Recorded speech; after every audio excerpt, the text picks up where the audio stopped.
that row 1, what's that in that alternative? That this is lower. There's not evidence that this is causing drowsiness. Hey, if you want to put them in words, say it like that. Speak about the bacterial meningitis and about this drowsiness. There's just not evidence that this drug Prevnar is what? Making those infants more drowsy. How about that? Right? They're not going to be more tired. Cool. Alright, so maybe this was lower than this, but the results were not statistically significant. That's how we speak in statistics. Good job at this, everyone. Hey, do you remember confidence intervals? Mm-hmm. Do you mind if we just look at it for this problem real quick? Let's just look at a confidence interval. Confidence intervals for two proportions is real easy. You know, when would you reject the null off a confidence interval? When if it is that is not within that p-value. Yeah. And when it's really about a difference. It's really about a difference between these two proportions, okay? So I'm going to look at a confidence interval about the difference. If the difference traps 0, then I can't reject it. Does that make sense? If somewhere in the difference confidence interval 0 exists, then we're saying, oh yeah, you're confident that it's not going to have any difference. Does that make sense? I'll say it again. I'm going to look at the confidence interval for this thing. I'll go bust out, look at it with the calculator. We'll go hit the other thing. We just did 2 prob z tests. I'm going to hit 2 prob z interval, right?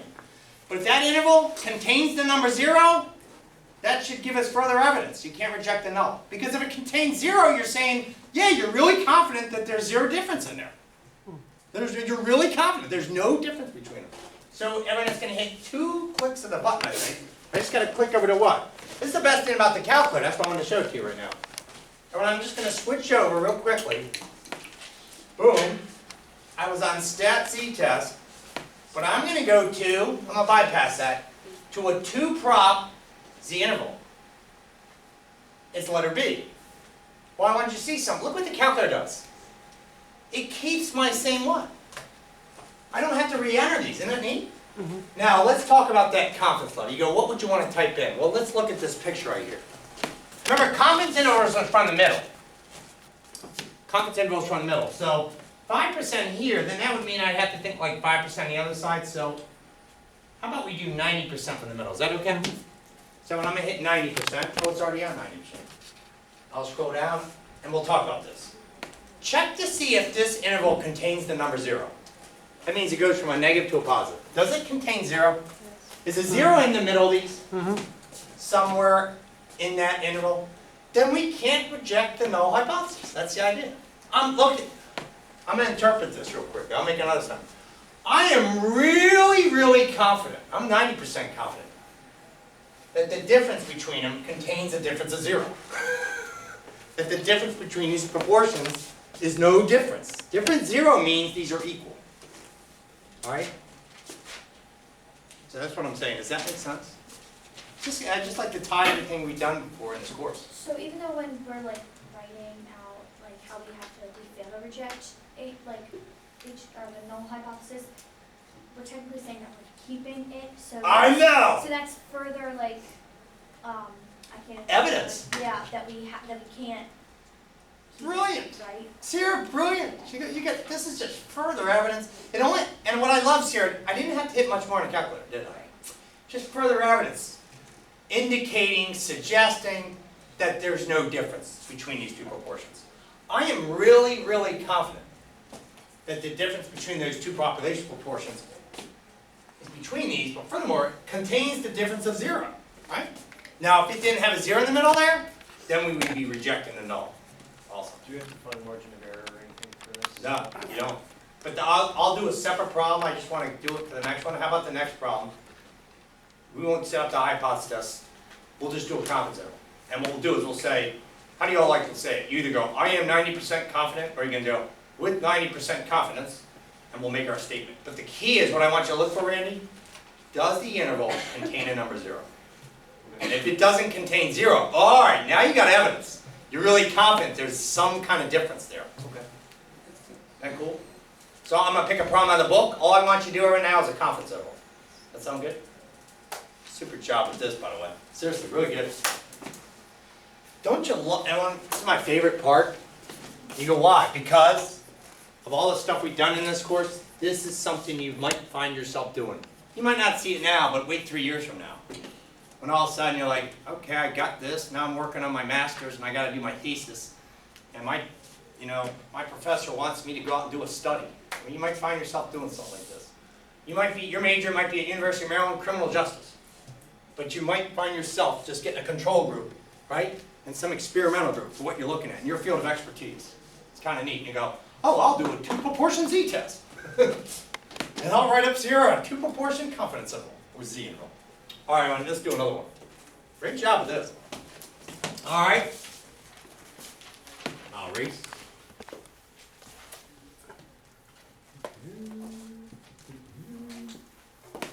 And I just want you to do a confidence interval. Which one had a confidence interval? They usually do confidence intervals if it's a two-tailed test, type of setup to a hypothesis test. And when it's number 24, called body mass index. All right. Body mass index. I'm curious who they're comparing now. I have a feeling I know though. All right, who are they comparing in this problem? Who's group 1? Who's group 2? And when this was infants with the Prevnar drug, it's the control group. But maybe this time it's not drug and placebo. Maybe they just got 2 different groups. You will find yourself, though, with these proportions. 2 different proportions. I knew it. And when they're comparing men and women, they do this all the time, don't they? The body mass index of an individual is one measured that is used to judge whether an individual is overweight or not. Okay. Yeah, we know that. Body mass index. Overweight or not. This is what they use to indicate whether someone's overweight or not. They call it a BMI. And a BMI between 20 and 25 indicates that one is at normal weight. In a survey of 750 men and 750 women. I'm going to start there. And how about we just group 1 men? Since they went in that order, group 2 women. I know it wouldn't matter, but let's just go with that. Do I have to make group 1 men? No. But they went in that order in the book. I'll just go in the order they had in the book listed. Men and women. This was 750. Sample size. This was 750. Okay. What else they got? 203 men and 270 women were normal weight. 203 men.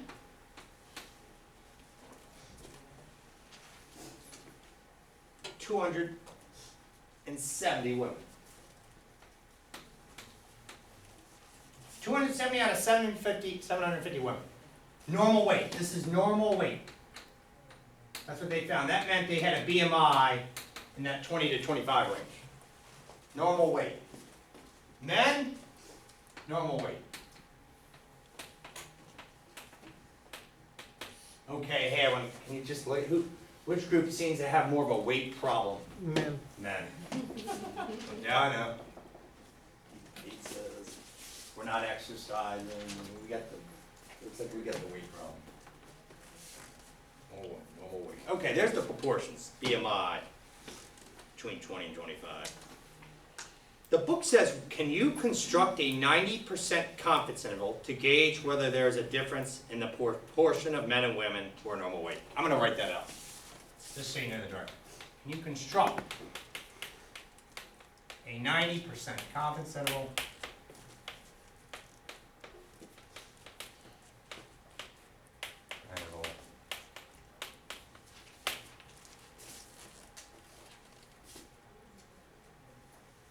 to gauge rather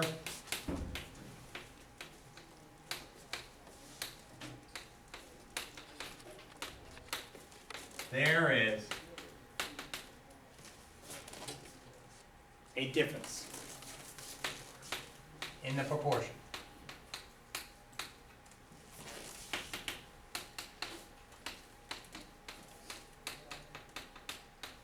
there's a difference in the proportion of men and women who are normal weight.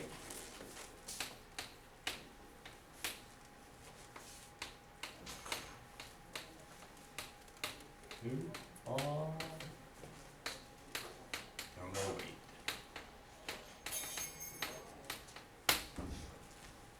So when you and I are gonna construct, I'm gonna write 90%. I'm gonna go like this, I'm gonna put CI for constant, and I'm gonna put an equal sign. So let's just use this technology at our side, this TI-83 or K-84. We'll construct this. Sound good? Unless you want to, can I do this by hand? And when I'm gonna write this out on the board here, you do not have to copy this. But it would be like this. This would really be a P hat 1 minus P hat 2. That would be that's your point estimate. Plus or minus. And then you got your, either your Z1 or your Z2. For a root. P hat 1, Q hat 1 over N1 plus P hat 2, Q hat 2 over S2. That's if someone wanted to do this, I don't know, with a scientific calculator. Or they're using a Microsoft Excel and they just want to type these numbers in. That's my point estimate, the difference. There's my standard deviation. This means how many standard deviations away from the mean. Just like before. All right, let's use this. Let me hit the lights. Ooh, it's a 90% confidence interval. We're looking at 2-prop Z interval, right? Stat, test. 2-prop Z interval. 2-prop Z interval. There it is. How many men? 203. 750, 270, 750. Confidence level is 90%. And I calculate. What am I looking for? I am looking to see whether or not this interval contains a 0. Is 0 in the middle of this interval? If it is, I'm shrugging my shoulders. I can't reject some null hypothesis. But if it doesn't contain 0, then we've got, strong evidence suggesting that there is a difference in the proportion here. I mean, everyone, we get it. Are these two proportions different? Yeah, they're different. We know that. We don't need a course for that. But we want to know, are the results statistically significant? I'm going to find out right now. Calculate. Does that contain 0? No. They're both negative. No. We've got evidence. And when there is a difference, it's statistically significant, our results. We're saying these results are statistically significant. They're not only different in proportion, they're statistically significant, these results. There is evidence suggesting that, more men are overweight, period. That's what we're saying. In terms of the population, absolutely. I like the lights. Somebody is it negative 0.13, comma negative 0.05, that's okay. I write it like that. Can I erase the formula? Yeah. I don't know if anybody wanted to do that by hand. Can we interpret this? With 90% confidence, what do we know? There's evidence suggesting that more than are overweight than women. Yeah. Yeah, we're not 90% confidence. This interval. This is the difference. Difference in the proportions. This interval, which indicates